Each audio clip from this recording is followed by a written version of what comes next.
For those who want to know how you create an Ethernet cable, you have your Cat 5 wire or Cat 6 wire.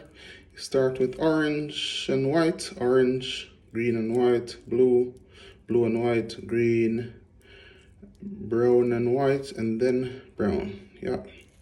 Put them in that order, hold them like this together, nice and tight. Cut them so they're square at the end. And then you get your RJ45 end, put it in, boom, simple as that. You double check as well, make sure they're nice and tight. You double check that the order is right, boom, cut, and then you need your crimp, and that's as simple as that.